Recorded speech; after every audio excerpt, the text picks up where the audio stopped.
Well, everyone, I wanted to kind of break down a quick comparison of three different iPhones that you can go ahead and buy at three different price tags: $100, $200, and $300. Now, in my personal opinion, all these iPhones are pretty good. They're all still supported. That was the one thing I really wanted to focus in on, that they're still supported with software and that you can, kind of easily buy them. Now, starting off, we have the iPhone 8. This is a $100 iPhone that you can basically buy all over the place for this price tag.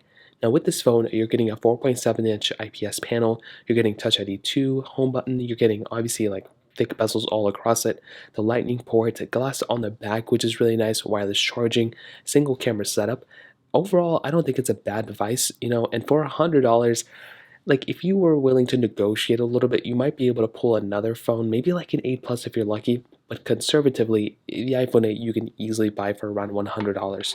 Now with the iPhone XS, this was an iPhone that I saw many people, basically able to buy for that around $200 price tag. And I think this is a great device for that price tag as well. Now, I don't think it's perfect, but I do think you're getting a way better overall phone than an iPhone 8. This device is probably going to be supported for many, many more years to come. You're going to be getting a bigger display, 6.1 or 5.8-inch Super Retina OLED display. Very good build quality. You're getting the gestures. You're getting dual camera setup on the back too, which is nice. You're getting glass back. I have a skin on mine. And overall, it's a really good phone with a lot of capability as well. Now with the iPhone 11 at $300 that I was able to find, you have a lot more choices here. You can buy something like an iPhone XS Max. You can possibly buy an iPhone 11 Pro if you're lucky.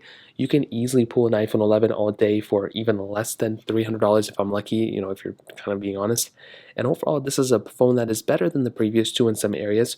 You are maintaining an IPS panel like the iPhone 8.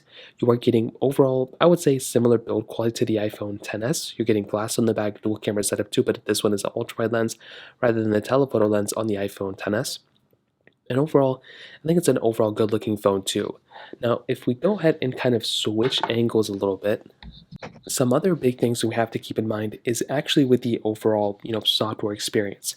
Now with the iPhone 8, the issue with the iPhone 8 as of right now, and one of the big things I'd recommend looking out for with this device is actually with the software. With the iPhone 8, I don't know how long this phone's going to last. It's obviously not going to last forever, but the problem of buying an iPhone 8 right now at that $100 price tag is the cheap price tag is appealing, but we don't know how long this phone's going to be supported. It is the lowest supported iPhone technically on iOS 16.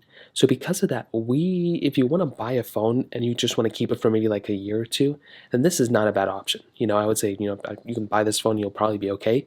But if you're planning on buying a phone and you want to maintain that phone for like 3 years plus, this is definitely not the phone you want to buy. For $100, you're really not going to be able to purchase an iPhone that's in good condition overall, that is going to be maintaining software support for a few years.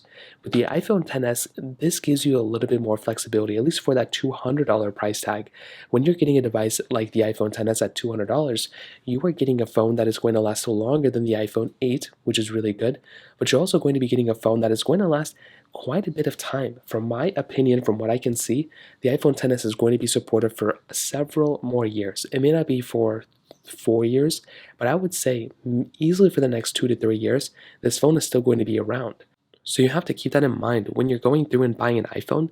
You don't want to just get it and have it here today and then gone tomorrow. You want to hear for a long period of time. My voice is kind of messed up a little bit, but that is the other thing you have to kind of keep in mind. So personally, that is one massive thing right there.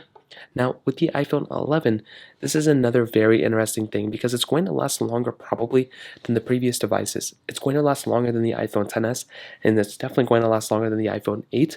But with something like the iPhone 11, this is another very interesting device. And this is mostly because this device just came out a few years ago. It's not going to be leaving tomorrow. It's still going to be maintaining software updates for a longer period of time.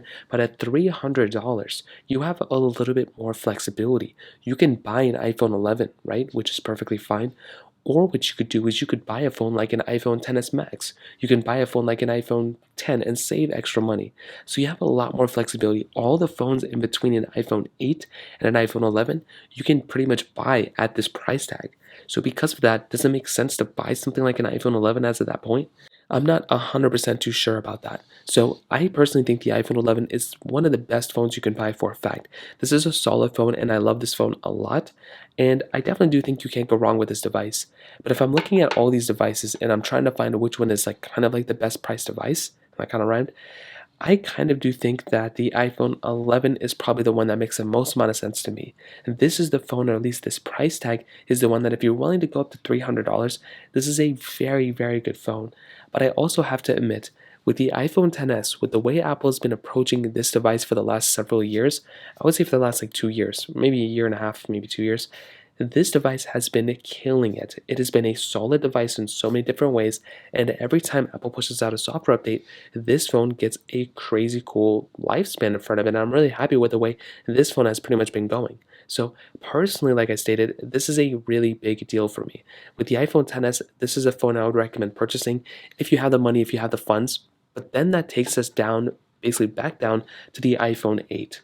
When I look at the iPhone 8, I still think this iPhone has legs to stand on. You know, if you're coming from a super old iPhone, meaning if you're coming from an iPhone like an iPhone 6 or an iPhone 5S or an iPhone 5, and you're trying to find that next device that you want to go and upgrade to, this is probably the one I would recommend doing if you just want to get a phone that's supported.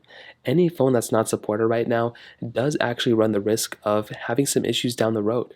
And you don't want to be in a situation where you get a phone right now, like an iPhone 5 or an iPhone 4, or an iPhone 5S probably more likely, which is unsupported, especially the iPhones like the iPhone 6s and iPhone 7s. If you can jump up to an iPhone 8, that will at least give you the iOS 16 features, things like the new lock screen, things like the new features here and there, but the main thing is the software and the security. Getting a phone that's more secure is always going to, be the thing that makes the most amount of sense. So that is where this phone kind of leads us. But again, when I look at the lay of the land, when I look at all these devices, I'm really, really happy about them. But I do think all of these make the most amount of sense. If you can go for the iPhone 11, go for it. If you can't, the $200 iPhone XS for the most part does a great job as well. You are getting almost the same phone as a lot of the other flagships that are coming out nowadays. You're obviously not getting as fast of a phone, you're not getting all the cool features and everything, but you are still maintaining a really fast phone with a really good build quality that has still a decent camera for the most part. But it is very interesting when you look at how much you can get nowadays compared to even like 5 years ago. A $200 iPhone, when the iPhone 10 came out, was probably like an iPhone 5 or 5S. Nowadays, a $200 iPhone is something like an iPhone XS, which is actually very, very interesting. So, personally, that kind of covers it up. If you have any thoughts or questions, or if you personally know which iPhone you're probably planning on getting, or if you own any of these iPhones, I would love to hear your thoughts about it too. Let me know in the comment section below. Hit the like button, that would mean so much, but definitely hit that subscribe button. More importantly than everything else, I love every single one of you guys. Hopefully I'll catch you guys in the next video. Peace out till then.